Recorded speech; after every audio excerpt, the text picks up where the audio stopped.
O primeiro ponto nos mostra que o verdadeiro poder está no autocontrole diante da manipulação.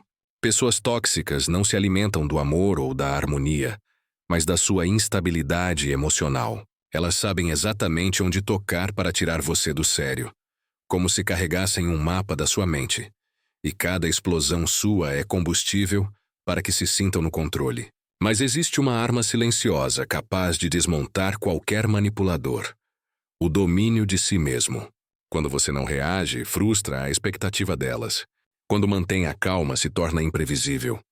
Quando responde com frieza e se afasta com firmeza, tira delas a única coisa que realmente tinham sobre você: o poder sobre seu emocional. O estoicismo ensina que ninguém pode nos ferir sem que entreguemos esse poder. E é exatamente isso que você precisa compreender. A cada vez que escolhe não reagir, você não está se calando por covardia, mas se protegendo por sabedoria. É a decisão de não se deixar arrastar para o jogo sujo. É a coragem de se manter em silêncio quando provocam, de responder com postura quando atacam, de retribuir ausência quando tentam punir com indiferença. Quem manipula não suporta maturidade emocional, porque ela desmonta a estratégia. Por isso, lembre-se sempre: a verdadeira força não está em vencer discussões, mas em não permitir que elas destruam sua paz por dentro. O segundo ponto revela que a mente que se domina não se rende à chantagem emocional. Epicteto já dizia que ninguém é livre se não for senhor de si mesmo. E enquanto você depender do outro para se sentir bem, viverá nas mãos de qualquer pessoa. A chantagem emocional não costuma vir de estranhos, mas justamente de quem conhece seus pontos fracos. Basta um silêncio calculado, uma retirada de afeto ou uma acusação sutil para te ver implorando por migalhas de atenção. Esse jogo precisa terminar, porque quem mendiga validação abre mão da própria liberdade. O estoicismo ensina que o verdadeiro poder está em ser inteiro por dentro, a ponto de ninguém conseguir te desestruturar por fora. Quando você para de correr atrás, de se justificar diante de cobranças abusivas e de ceder apenas para evitar conflitos, você se torna independente emocionalmente. Amar não é controlar, e quem tenta te controlar não ama você. Ama o poder que exerce sobre você.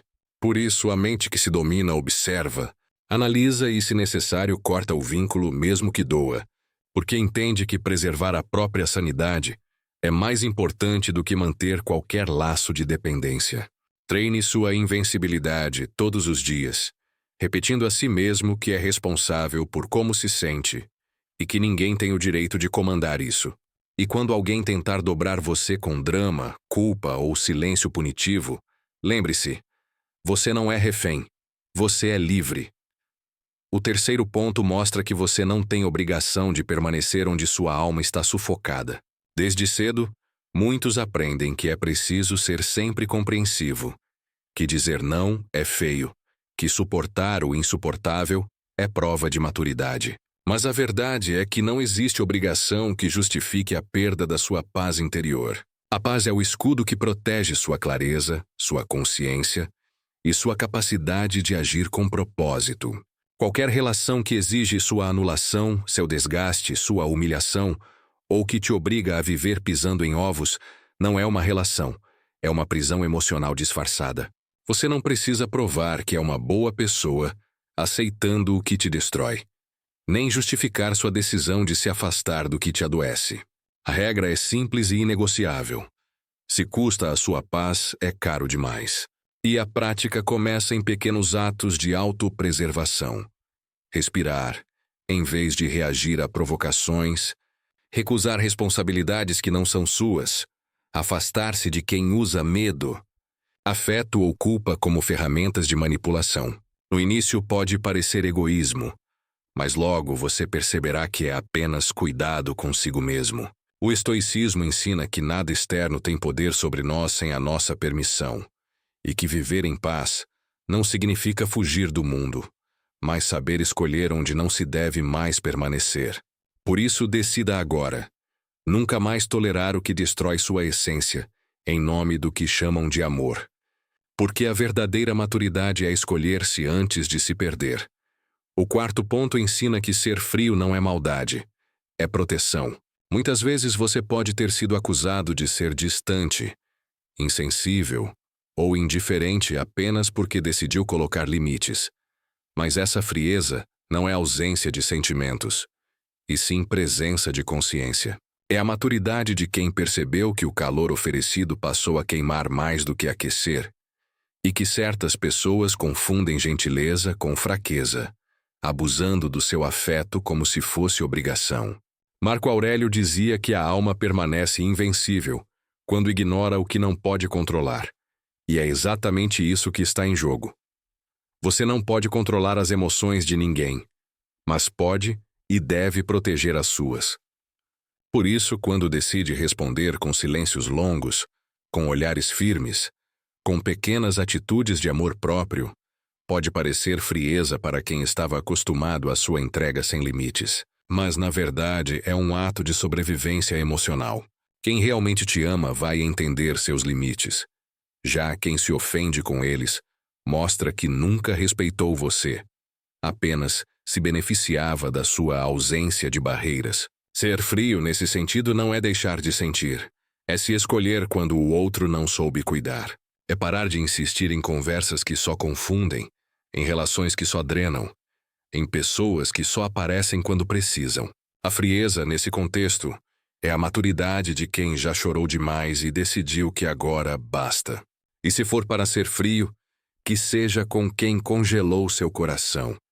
Se for para ser distante, que seja de tudo aquilo que afastava você de si mesmo. O quinto ponto revela a armadilha da prisão emocional sem correntes. Aquela em que o manipulador não precisa gritar nem agredir para manter você preso. Ele usa o silêncio calculado, a ausência estratégica, a culpa disfarçada de carinho, alternando momentos de afeto com indiferença para confundir sua mente. Com o tempo, você começa a acreditar que está exagerando, que é sensível demais, que a culpa é sua, mas não é. Quem age assim sabe exatamente o que está fazendo. Mantém você em dúvida, sempre tentando decifrar sinais e buscando explicações para o injustificável. O estoicismo nos lembra que a sabedoria começa quando reconhecemos a manipulação e nos libertamos antes de sermos destruídos. Por isso, a chave é parar de justificar o injustificável, parar de procurar lógica no caos, parar de se culpar pelo que não depende de você. Em vez de se prender aos sentimentos confusos que foram plantados para te manter preso, observe os fatos. Quando alguém esfria de propósito, quando só se aproxima ao perceber seu afastamento, quando distorce a verdade e te culpa por coisas que não fez, o caminho não é discutir, é se afastar. O maior sinal de amor próprio é sair dessa prisão invisível, mesmo que não haja correntes visíveis. Sua mente é sagrada, seu coração é valioso, e você não nasceu para viver tentando entender os jogos do outro, mas para ser livre por dentro e por fora. O sexto ponto mostra a importância de parar de tentar salvar quem escolhe afundar. Muitas vezes, no impulso de ajudar, você oferece a mão, insiste em resgatar, dá oportunidades infinitas, mas a pessoa continua repetindo os mesmos comportamentos destrutivos. Isso cria uma dinâmica perigosa. Enquanto você se esforça para levantar, ela te puxa para baixo.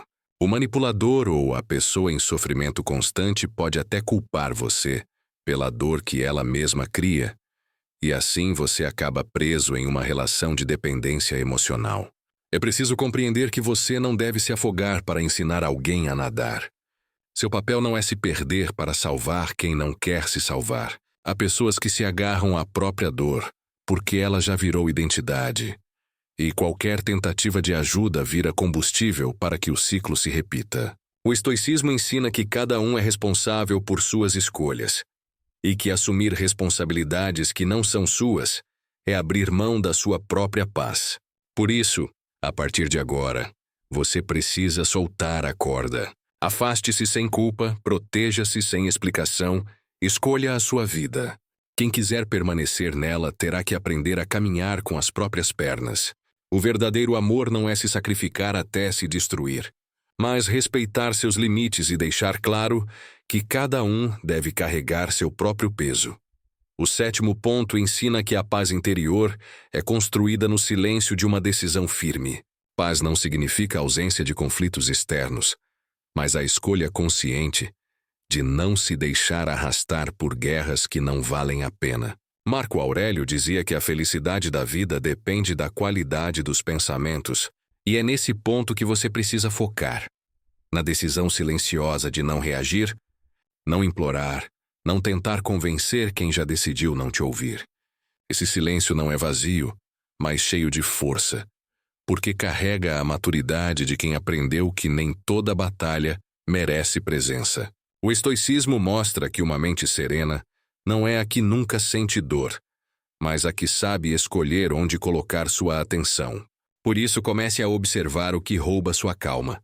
Certas conversas, certos lugares, certas pessoas, até mesmo certas lembranças. Quando perceber isso, tenha coragem de cortar acessos, de ignorar mensagens, de se recolher em si mesmo para cultivar aquilo que realmente edifica. Crie rituais de clareza. Acorde mais cedo para ouvir seus próprios pensamentos. Respire antes de responder. Pratique o silêncio como afirmação de poder. A verdadeira paz nasce quando você decide não se contaminar com o caos externo e se torna uma fortaleza interna. Quem quiser estar ao seu lado terá que vir em paz também, porque a sua já não está mais à venda.